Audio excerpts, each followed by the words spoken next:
Hello મારા ભાઈ, આપણે આપણા વિડીયોમાં પાછા કાલે તો નોર્મલ એવું મોટિવેશન આપ્યું હતું, પણ પાછળ વ્યૂ જોઈ લો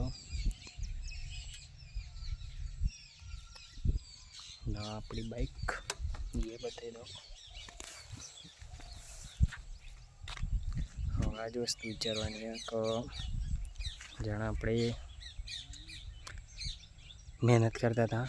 જાણે હું કોલેજમાં હતો ને ભાઈ, તાણ મારું એક ડ્રીમ હતું કે ભાઈ પોતાની મહેનતથી એકાદી બાઇક લાવું, જે અત્યારે પાછળ બી ભલે નાની તો નાની પણ ખુદની મહેનતથી લીધેલી બાઇક હોય, એટલે દમથી પોતાની છાતી મજબૂત રહેવું પડે. જેમ કે કોલેજ પછી મને કહે મારું ફ્યુચર દેખાતું નહોતું, કેમ કે મને એવું લાગી રહ્યું હતું કે આપણાથી નહીં કોઈ થાય.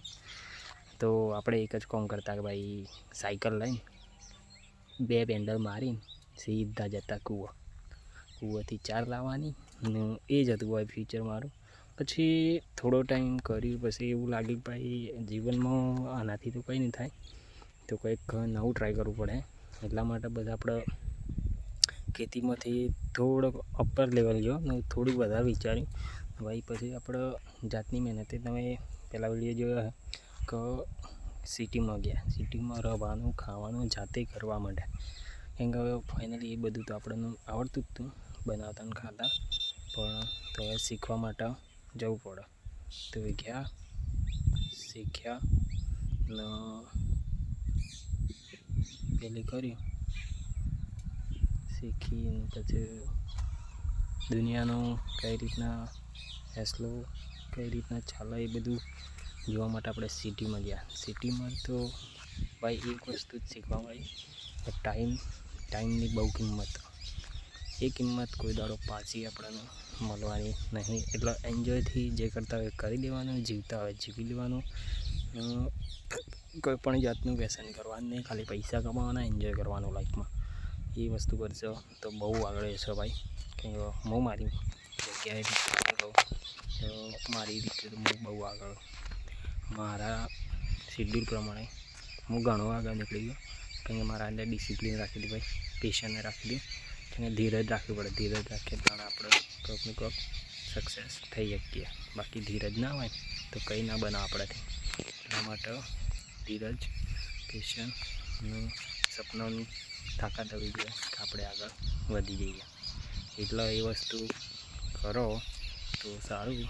બાકી તો અમે તો આવી ગયા ખેતરમાં મજૂરી કરવા, અને પાછા નોકરી છોડીને નહીં આવ્યા, રજા હતી તો આપણે ખેતરનો હાલચાલ પૂછવો પડે. એવી રીતના અમે જ ના રહેવાય એટલે બરાબર. બાકી તો જોઈ લો આવી રીતના આપણો દાડો ચાલે, આવી રીતના આપણું નેચર ચાલે. કે વાતાવરણ બહુ પેલું થઈ ગયું, વરસાદ આવશે એટલે બધા વરસાદની રાહ જોઈ રહ્યા. એટલા માટે વરસાદ આવશે તો મજા આવે, નાવા પણ મળી જાય ફ્રીમાં. બાકી સિટીમાં બાલ્ટી ભરીને જ આપણે નાહવાનું હોય, પણ આ ફ્રીમાં જે નાહવાની મજા આવે ને ભાઈ, એ બીજા ના આવે.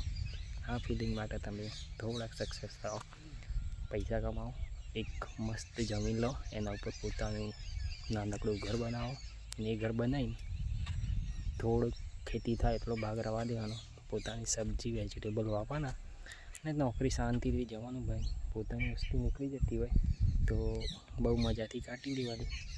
પાછળ જોઈ લો આપણે ડોગી પણ આવી ગયો તો હું આવું, એને જવું હતું રસ્તો કરવો તો એટલા માટે સાઈડમાં ખસી ગયો.